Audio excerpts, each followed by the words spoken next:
Hello everyone, আসসালামু আলাইকুম। Welcome back to my channel. কেমন আছো তোমরা? আশা করছি ভালো আছো। তোমরা দেখছো রোজা রান্নাঘর উইথ ব্লগ। প্রতিদিনের মতো আজ আবারও চলে এলাম তোমাদের মাঝে নতুন আরেকটি রেসিপি নিয়ে। আজকে আমার রেসিপিতে থাকছে সজনে ফুল দিয়ে খলসি মাছের চচ্চড়ি। ভিডিওটি স্কিপ না করে শেষ পর্যন্ত দেখার অনুরোধ রইল। আশা করছি তোমাদের ভালো লাগবে। চলো তাহলে দেখে নেওয়া যাক আজকের রেসিপি।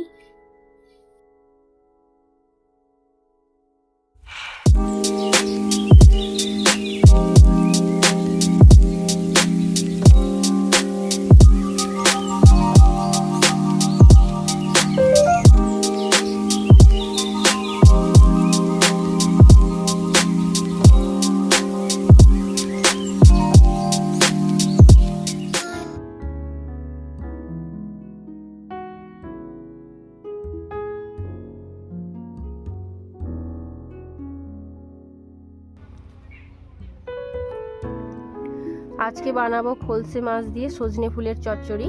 তার জন্য এখানে দেখো খলসে মাছ নিয়েছি। খলসে মাছটা বেছে ধুয়ে পরিষ্কার করে নিয়েছি, আর এদিকে ফুলগুলোও বেছে ধুয়ে পরিষ্কার করে নিয়েছি। প্রথমে কেটে নেব আলু।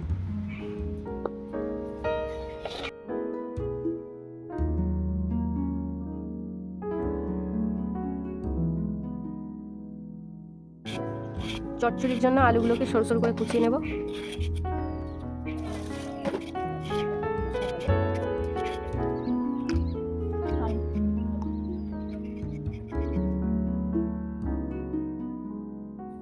পেঁয়াজ কুচিয়ে নেব।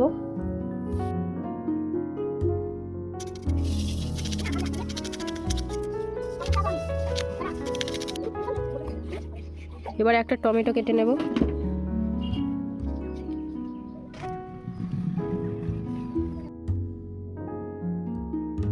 ধনেপাতা কুচিয়ে নেব।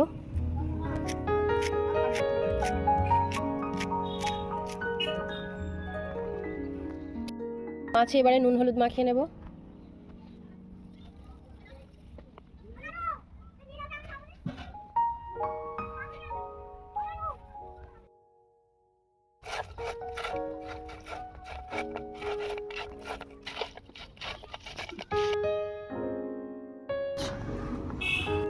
উনুনটা জ্বালিয়ে নিয়েছি, এবারে কড়াটা বসিয়ে দেব।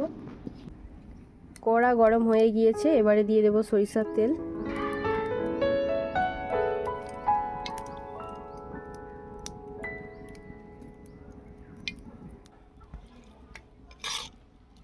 মাছগুলোকে এবারে ভেজে নেব।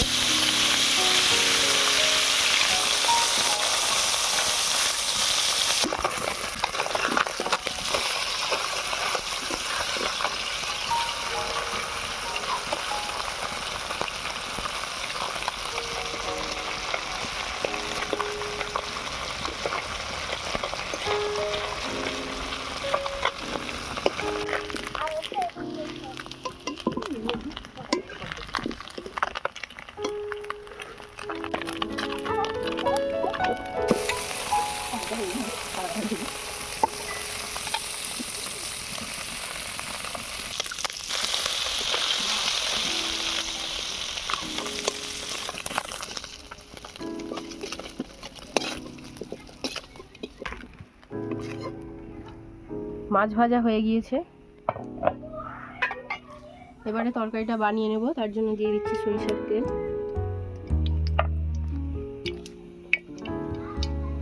পেঁয়াজ কুচি,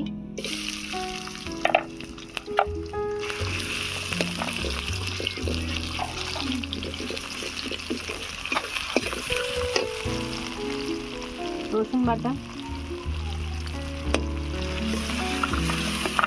পেঁয়াজ রসুনটাকে লাল লাল করে ভেজে নেব।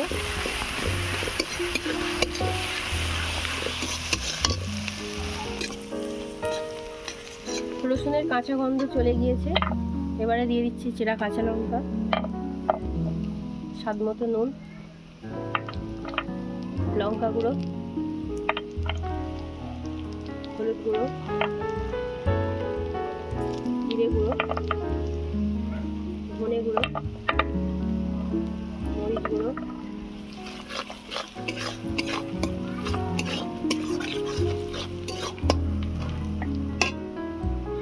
অল্প একটু জল দিয়ে দিচ্ছি যাতে না মশলাটা পুড়ে যায়।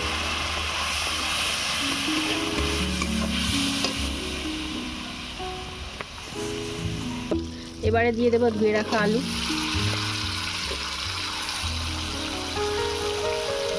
এবারে ভালো করে কষিয়ে নেব।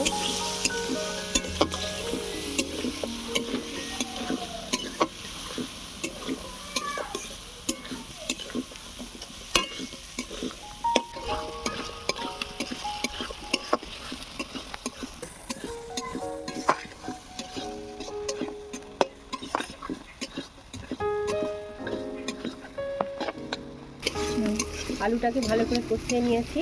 এবারে ধুয়ে রাখা সজনে ফুলটা দিয়ে দেবো। সজনে ফুলটা দিয়ে আবারও আলুর সঙ্গে ভালো করে কষিয়ে নেব।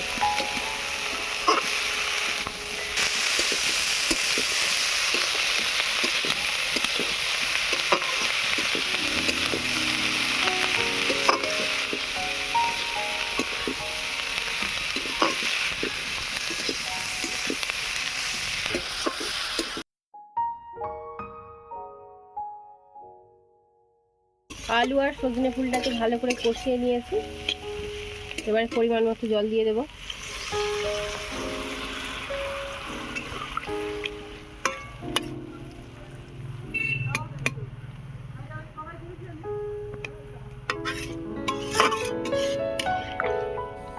ঢাকা দিয়ে এবারে আলুটা সেদ্ধ করে নেব।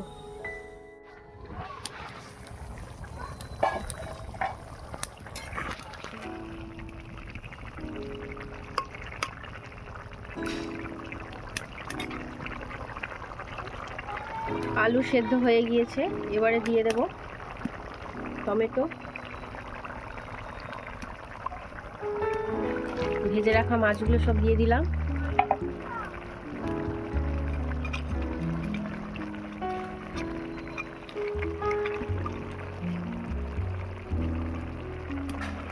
আর উপর থেকে দিয়ে দিচ্ছি ধনেপাতা কুচি।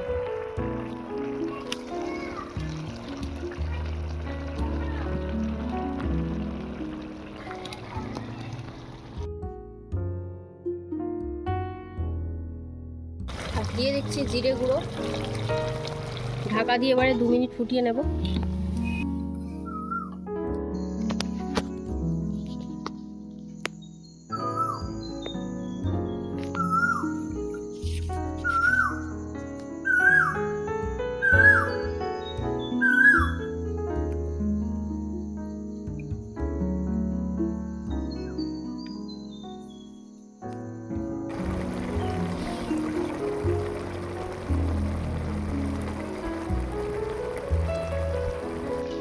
তরকারি হয়ে গিয়েছে, এবারে নামিয়ে নেব।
আমার আজকের সজনে ফুল খলসি মাছের রেসিপি তোমাদের কেমন লেগেছে অবশ্যই কমেন্টে জানাবে। যদি আজকের রেসিপি ভালো লেগে থাকে বন্ধুদের সঙ্গে শেয়ার করো। দেখা হচ্ছে আবারও নেক্সট অন্য কোনো রেসিপির সাথে। ভালো থেকো, সুস্থ থেকো, পরিবারের খেয়াল রেখো। বাই, আল্লাহ হাফেজ।